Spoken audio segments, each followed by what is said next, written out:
Hello friend, welcome to my YouTube channel. आज का ये वीडियो है जॉन लॉक और थॉमस हॉब्स की तुलना के बारे में। ही वीडियो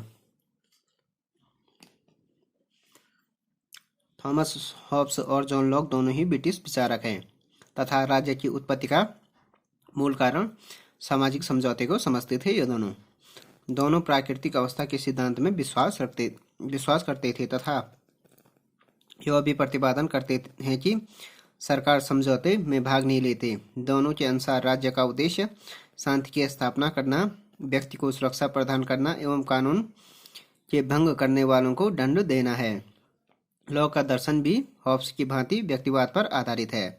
इन समानताओं के बावजूद भी दोनों के सिद्धांतों में बुनियादी मतभेद है। तो हॉब्स और लॉक क्या थे? फर्स्ट तो ब्रिटिश विचारक थे। उन्होंने क्या जो राज्य की उत्पत्ति का जो मूल कारण माना, उन्होंने सामाजिक समझौते को ही माना है। उन प्राकृतिक अवस्था के सिद्धांत को में दोनों का विश्वास था। यह भी प्रतिपादन किया कि सरकार क्या समझौते में भाग नहीं लेते, व्यक्ति लेते हैं। दोनों के अनुसार ही था कि राज्य का जो उद्देश्य है, स्थापना का उद्देश्य है, वो क्या है? शांति की स्थापना करना, व्यक्ति को सुरक्षा प्रदान करना है, उन कानून का जो भंग करते हैं उनको दंड देना। लॉक का जो दर्शन था वो हॉब्स की भांति क्या व्यक्तिवाद पर आधारित था। इन समानताओं के बावजूद भी दोनों के सिद्धांतों में बुनियादी मतभेद है। जोन्स के शब्दों में लॉक और हॉब्स राज्य की सत्ता के प्रयोजन के संबंध में सहमत हैं कि यह इसके प्रयोजनों के लिए शांति स्थापित करना, इन्हें सुरक्षा प्रदान करना तथा इसका कल्याण करना है, किंतु वे इस विषय में मौलिक मतभेद रखते हैं कि उस उद्देश्य की पूर्ति सर्वोत्तम रीति से किस भांति हो सकती है। तो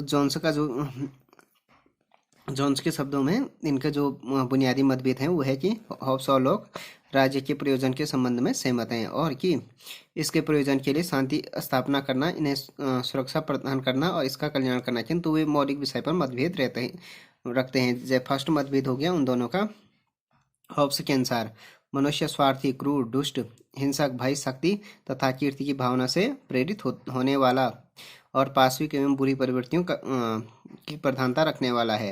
लॉक मनुष्य को क्या मानता है? अच्छी एवं मानव प्रवृत्तियों, प्रेम, दयालु, सहयोग आदि की उदात्त भावनाओं से युक्त मानता है, जबकि हॉब्स इन दोनों में एक तो मानव स्वभाव संबंधी अंतर हो गया। ये तो स्वार्थी, क्रूर और दुष्ट, हिंसक और भय रहित मानता था, कीर्ति की भावना से प्रेरित होने वाला मानता था हॉब्स, जबकि लॉक का ये मानना था कि मनुष्य क्या होता है? अच्छी और मानवीय प्रवृत्तियां होती हैं, जैसे प्रेम, दया, सहयोग आदि की भावनाओं से युक्त होता है मनुष्य। द्वितीय हो गया, हॉब्स के अनुसार प्राकृतिक दशा सतत संघर्ष, युद्ध और विषमता की दशा है। इसमें किसी व्यक्ति का जीवन सुरक्षित नहीं है। इसमें नैतिकता का सर्वथा अभाव है। सब मनुष्य अपने लिए हिंसा और हत्या को ठीक समझते हैं। लॉ के अनुसार प्राकृतिक दशा क्या थी? शांति हो गया, संपन्नता, सहयोग, समानता और स्वतंत्रता की अवस्था थी। लॉक प्राकृतिक अवस्था में व्यक्ति स्वतंत्रता और संपत्ति में अधिकारों की भी कल्पना करता है। तो ये जो प्राकृतिक अवस्था संबंधी दोनों में मतभेद हैं। ये मानता था कि जो हॉब्स मानता था प्राकृतिक अवस्था क्या थी? संघर्ष, युद्ध और विषमता की दशा थी। जीवन क्या नहीं था उस टाइम पर? प्राकृतिक अवस्था में सुरक्षित नहीं था, नैतिकता का अभाव था। प्राकृतिक अवस्था में सब मनुष्य क्या हिंसा और हत्या को ठीक समझते थे, जबकि लॉक उसके विपरीत समझता था। लॉक का ये मानना था कि प्राकृतिक अवस्था क्या थी? शांति, समानता, संपन्नता, सहयोग और समानता और स्वतंत्रता की अवस्था थी। लॉक ने प्राकृतिक अवस्था में क्या तीन अधिकार दिए हैं? व्यक्तिगत स्वतंत्रता और संपत्ति के अधिकारों की भी कल्पना करता है। हॉब्स के अनुसार प्राकृतिक दशा में सतत संघर्ष से उत्पन्न अराजकता को दूर करने के लिए सामाजिक समझौते की आवश्यकता होती है। लॉक के अनुसार प्राकृतिक अवस्था में प्रमुख रूप से तीन असुविधाएं थी। प्राकृतिक नियम स्पष्ट नहीं थे, प्राकृतिक नियमों की व्याख्या करने वाली और इन नियमों को लागू करने वाली सत्ता का अभाव था। अतः इन असुविधाओं को दूर करने के लिए राज्य निर्माण का निश्चय किया गया। चौथा डिफरेंस हो गया, हॉब्स के अनुसार क्या है? राज्य का निर्माण करने के लिए एक ही समझौता किया गया। लॉक के अनुसार दो प्रकार के समझौते हुए, पहला सामाजिक और दूसरा राजनीतिक। पहले समझौते द्वारा समाज की स्थापना हुई और दूसरे समझौते द्वारा सरकार की स्थापना की गई।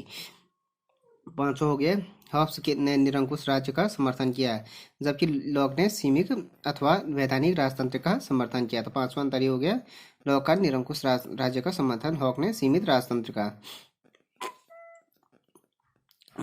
छठा हो गया, हॉब्स प्रजा को शासक के विरुद्ध क्रांति करने का अधिकार नहीं देता है। इसके विपरीत जो लॉक है वो राज्य की शक्तियों को सीमित मानता है। उसके अनुसार बहुसंख्यक प्रजा को राज्य सत्ता के विरुद्ध क्रांति का या विद्रोह का अधिकार है। तो इन दोनों में पांचवा छठा अंतर ये कि ये शासक के विरुद्ध क्रांति करने का अधिकार नहीं देता था हॉब्स, जबकि ये मानता था कि लाख शासक की जो शक्तियां हैं उसको सीमित मानता है। उसके अनुसार ये क्या बहुसंख्यक जो प्रजा को राजसत्ता के विरुद्ध क्रांति या विद्रोह करने का अधिकार है।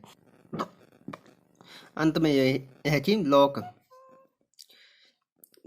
हॉब्स और लॉक के विचारों की तुलना करने से यह प्रतीत होता है कि हॉब्स के सामाजिक समझौता एवं राज्य संबंधी विचार अधिक मौलिक और तर्कयुक्त और युक्तिसंगत हैं और संबद्धता रखने वाले हैं। फिर भी उसके विचार में भविष्य में लोकप्रिय एवं प्रबल होने वाले लोकतंत्र की विचारधारा के अनुकूल नहीं है।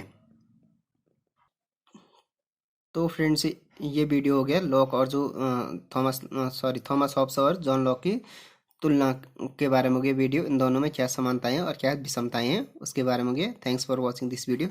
If you like this video please subscribe my channel and like share and comment on this video.